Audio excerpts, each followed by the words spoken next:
Hari ini perkembangannya ada apa saja, Bapak? Untuk hari ini tadi pagi ditemukan 2 lagi jadi 5 ya. Pagi tadi 25, tinggal 9 sesuai dengan data yang masuk ke kita.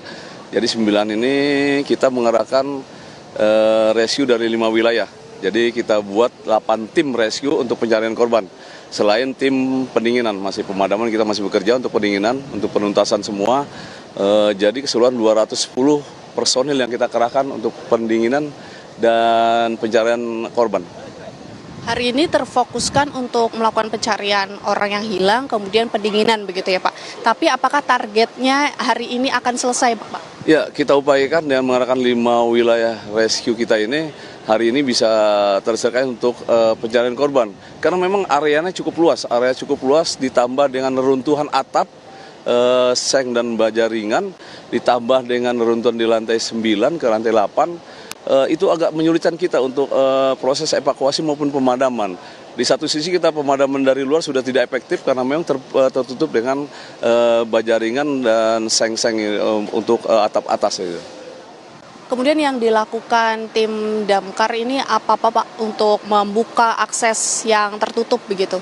Ya, dengan adanya rescue, kolaborasi dengan tim pemadam, jadi kita harapkan seng-sengnya kita buka perlahan-lahan. Sekaligus pencarian korban jangan sampai 1 meter pun terlewat. Karena korban yang sudah ditemukan itu sudah tidak bisa teridentifikasi, artinya sudah tidak berbentuk utuh seperti layaknya manusia. Jadi sudah tinggal tulang dan tengkorak saja. Dengan adanya kehati-hatian yang perlu lebih begitu ya Pak, karena akses yang cukup berbahaya, ini kemudian olah TKP akan dilakukan kapan Pak? Apakah setelah pencarian orang hilang selesai atau seperti apa? Kalau olah TKP mungkin sesuai ini dengan pihak kepolisian yang lebih berwenang untuk itu. Kalau dari kita terfokus ke pemadaman, pendinginan, kemudian penyelamatan. Selesai semua, mungkin lain polis berlanjut dengan tim kepolisian.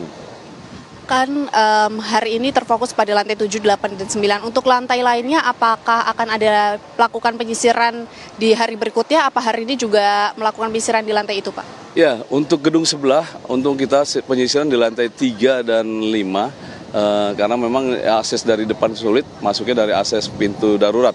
Kemudian dari ini nanti kita tetap sisir dari lantai per lantai. Tapi terfokus dulu di lantai 7, 8, dan 9, karena itu yang sulit. Kalau lantai lain walaupun luas, tidak ada terhalang oleh puing, oleh bangunan runtuh, dan oleh atap dari gedung ini sendiri. Apakah artinya pemilik toko yang di lantai 3, 4, 5 itu belum bisa ya Pak untuk mengecek tokonya? Apakah kondisinya masih berbahaya atau seperti apa? Ya, ketika kita masih proses pemadaman dan pendinginan, ini memang untuk masyarakat umum tidak diperbolehkan karena memang kita pun petugas dengan perlengkapan safety yang harus karena memang resiko dari bahaya kebakaran itu masih ada sebelum tuntas pembakarannya.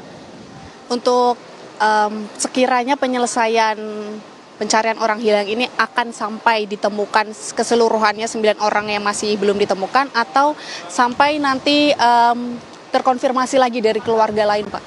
Ya, selama ini masih 14 orang, mungkin itu yang kita tuntaskan sampai di mana setiap sudut, setiap meter kita cari semua itu sampai ketemu baru proses penyelamatan dinyatakan selesai. Apakah ada evaluasi Pak dari 2 hari ini terkait pencarian orang hilang ini Pak? Kemungkinan ada perlunya tambahan oksigen karena di dalam itu tertutup asap atau seperti apa Pak? Memang kita dari awal kita tetap memakai alat BA, breathing apparatus pernapasan anggota karena memang dari apalagi awal-awal sampai hari kedua kemarin itu asap tebal, panas menyangkut, makanya peralatan kita APD lengkap. Alhamdulillah, jadi untuk aman untuk petugas. Kemudian sekarang juga sama, tetap kita menggunakan APD yang lengkap untuk petugas karena memang resiko bahaya kebakaran itu masih bisa terjadi. Artinya masih akan ada kemungkinan titik-titik api muncul atau gimana Pak? Kalau untuk titik api, mudah-mudahan hari ini selesai ya, kita mau tuntas. Jadi semua titik-titik kita selusuri karena memang masih beberapa titik. Hari ini diharapkan selesai semua. Itu harapan kita. Jadi ke depannya karena memang itu kesulitan kita area-area yang sangat luas ini memerlukan waktu untuk baik penyelamatan maupun proses pemadaman ini selesai. Baik, bagi masih membutuhkan waktu, kemudian masih perlu adanya pencarian lagi begitu. Tapi apakah jika ada masyarakat yang ingin melaporkan keluarga yang hilang itu bagaimana Pak caranya? Ya, diimbau untuk masyarakat yang merasa keluarganya sampai sekarang belum bisa ditemukan atau belum bisa dikontak kembali, lapor ke poskotis kita. Di sini ada poskotis pemadam. Di situ akan kita data. Nah, itu data yang valid yang kita terima. Jadi ada pihak dari keluarga atau dari kerabat atau dari teman-teman yang melapor. Jadi kita tahu, oh iya seperti ini. Tapi kalau tidak ada laporan ini, kita tidak bisa itu buat data valid seperti itu. Jadi sesuai pencarian, sesuai data yang ada dari kita. Walaupun nanti tidak menutup kemungkinan kita menemukan korban lain, tapi kita sesuai dengan data. Untuk warga masyarakat, silakan untuk yang merasa kehilangan atau belum sampai bisa berkontak dengan keluarganya ke poskotis dari pemadam. Ini 1 kali 24 jam. Dan mahasiswa pemadam kita siap masih ada di sini.